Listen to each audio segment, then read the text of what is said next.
Hello guys, welcome back to Hollywood Hindi. आज हम जिस मूवी के बारे में बात करने जा रहे हैं उस मूवी का नाम है विक्टर फ्रैंकेनस्टीन। कहानी की स्टार्टिंग में हमें विक्टर फ्रैंकेनस्टीन नाम का एक आदमी दिखाया जाता है जो कि एक मेडिकल स्टूडेंट है। एक रात वह सर्कस में जाता है जहाँ पर एक बहुत ही खूबसूरत लड़की अपनी परफॉर्मेंस दिखा रही होती है, लेकिन परफॉर्मेंस के दौरान वह खूबसूरत लड़की काफ़ी ऊंचाई से नीचे गिर जाती है और उसे काफ़ी चोट लग जाती है। तभी हम मूवी के दूसरे कैरेक्टर इगोर को देखते हैं जिसकी कमर झुकी हुई रहती है और वह सही से नहीं चल पाता। इगोर उस लड़की को बहुत पसंद करता है। गिरने की वजह से वह लड़की सांस नहीं ले पा रही थी। इगोर को पता चल जाता है कि उस लड़की को सांस लेने में दिक्कत हो रही होती है। ऐसा इसलिए होता है क्योंकि इगोर अपने कुबड़ को ठीक करने के लिए बहुत सारी मेडिकल इंफॉर्मेशन की जानकारी रखता है और वह ह्यूमन एनाटॉमी को बहुत अच्छी तरीके से पढ़ लेता है, जिसके कारण वह किसी डॉक्टर से कम नहीं था और कुछ ही देर में वह उस लड़की की जान भी बचा लेता है और वह लड़की दोबारा से सांस लेने लगती है। विक्टर फ्रैंकेनस्टीन यह सब देख के काफी हैरान होता है। विक्टर फ्रैंकेनस्टीन इगोर से पूछता है कि तुमने यह सब कैसे किया। इगोर बताता है कि मैंने बहुत सारी बुक्स पढ़ रखी हैं। विक्टर फ्रैंकेनस्टीन इगोर को कहता है कि तुम अपना सर्कस में वक्त क्यों बर्बाद कर रहे हो, तुम मेरे साथ चलो, हम दोनों मिलकर खूब पढ़ेंगे। ये सारी बातें उस जगह का रिंग मास्टर यानी उस जगह का ऑनर भी सुन लेता है। उसे बहुत गुस्सा आता है क्योंकि इगोर भी वहां से जाना चाहता था और वह उसे पिंजरे में बंद कर देता है और उससे बोलता है कि अगर तुमने यहाँ से जाने के लिए सोचा तो मैं तुम्हें पुलिस के हवाले कर दूंगा। तुम मेरे गुलाम हो और तुमने जितनी भी ह्यूमन एनाटॉमी की एजुकेशन हासिल की है वह चुराई हुई बुक से हासिल की है और पुलिस तुम्हें पकड़ने में जरा भी देर नहीं लगाएगी। कुछ ही वक्त बाद विक्टर फ्रैंकेनस्टीन इगोर को पिंजरे से आजाद करने के बाद भागने लगता है। सर्कस के लोग उन दोनों का पीछा करते हैं, लेकिन किसी तरह विक्टर और इगोर उन सबसे बचकर विक्टर के घर पर आ जाते हैं। घर पहुंचते ही विक्टर इगोर का इलाज स्टार्ट कर देता है और उसकी पीठ से ढेर सारा पस बाहर निकाल देता है ताकि उसका जो बॉडी पोस्चर है वो ठीक हो सके। यहाँ पर हम देखते हैं कि इगोर अब ठीक हो चुका है, अब वह कुबड़ा नहीं रहा। अब उसे स्ट्रेट चलने में कोई दिक्कत नहीं होती और वह इधर उधर आसानी से चल फिर सकता है। अगले सीन में पुलिस ऑफिसर को लोकल इन्वेस्टिगेशन करते हुए दिखाया जाता है। विक्टर इगोर को बताता है कि वह एक एक्सपेरिमेंट जिसका नाम है रिवर्सल ऑफ डेथ उस पर काम कर रहा है, यानी वो मरे हुए इंसान को वापस जिंदा कर सकता है। इसके लिए मुझे बहुत सारा काम करना है और तुम मेरी इस काम में मदद करोगे। और वो एक कंटेनर में इंसानी आंखें दिखाता है जिसमें जब वो करंट पास करता है तो वो आंखें मूव होने लगती हैं। इगोर इतना स्मार्ट होता है कि वह विक्टर की एक गलती को ठीक करता है कि तुमने आंखों की नर्व्स को सही से अटैच नहीं किया। यह देखकर विक्टर इगोर से बहुत ज्यादा इम्प्रेस होने लगता है और अब वो इगोर को अपना असिस्टेंट बना लेता है और कुछ वक्त गुजरने लगता है और ये दोनों मरे हुए जानवर के बॉडी पार्ट्स को जिंदा करने लगते हैं। ये दोनों बॉडी पार्ट्स की मदद से एक चिंपैंजी बनाना चाहते हैं। ये साइंस को एक नेक्स्ट लेवल पर लेकर जाना चाह रहे होते हैं।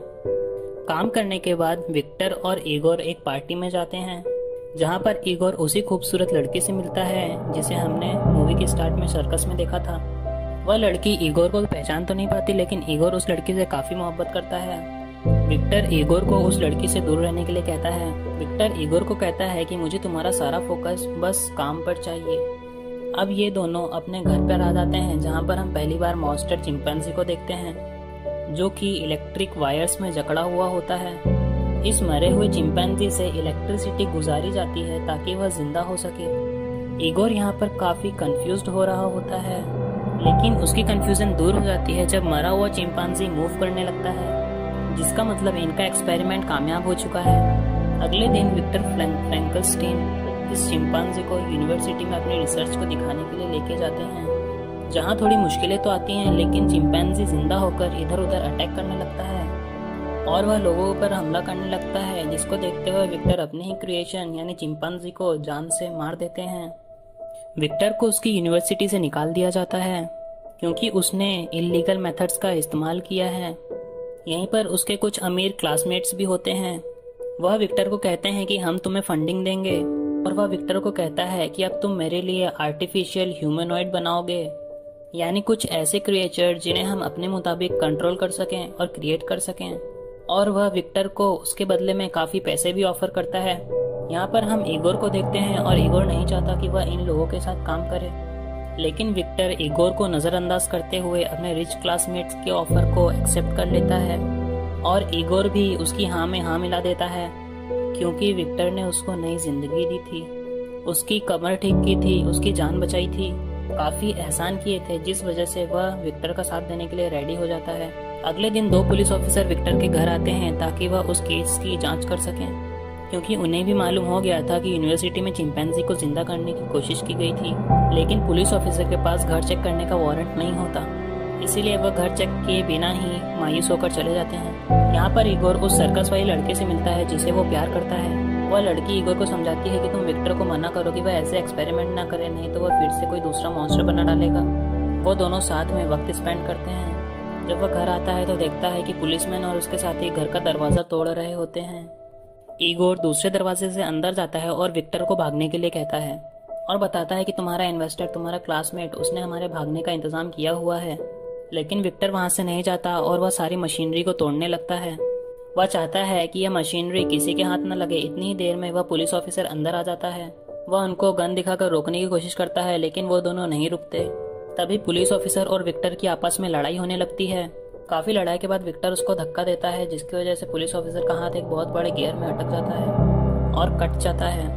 अब पुलिस ऑफिसर का एक हाथ नहीं रहा और दूसरी तरफ ये दोनों एक घोड़े वाली बग्घी में बैठकर अपने उस अमीर दोस्त के पास चले जाते हैं। यहाँ पर इनका दोस्त इन्हें खूब सारे पैसे देता है और कहता है कि तुम एक प्रोजेक्ट पर काम करो और मेरे लिए एक आर्टिफिशियल ह्यूमन बनाओ।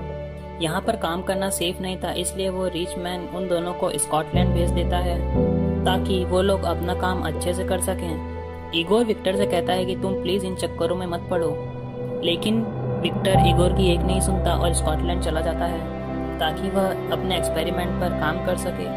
विक्टर के जाने के बाद रिचमैन इगोर के पास आता है और उसे बोलता है कि एक्सपेरिमेंट खत्म होने के बाद वह विक्टर को मार देगा और उसके बनाए आर्टिफिशियल ह्यूमनाइड को मैं एक वेपन की तरह यूज करूंगा, क्योंकि उस पर कोई गोली का असर भी नहीं होगा क्योंकि वह आर्टिफिशियल है। यह सब बताने के बाद वह इगोर के हाथ पांव बांधकर उसे पानी में फिकवा देता है, लेकिन काफी मुश्किल से इगोर अपनी रस्सियों को खोलकर अपनी जान बचाकर पानी के ऊपर आ जाता है। अपनी जान बचाने के बाद वह उसी सर्कस वाली लड़की के पास जाता है और उसे कहता है कि विक्टर की जान खतरे में है, हमें उसकी जान बचानी ही होगी। और ये दोनों मिलकर स्कॉटलैंड चले जाते हैं ताकि विक्टर को बताया जा सके कि उसकी जान खतरे में है।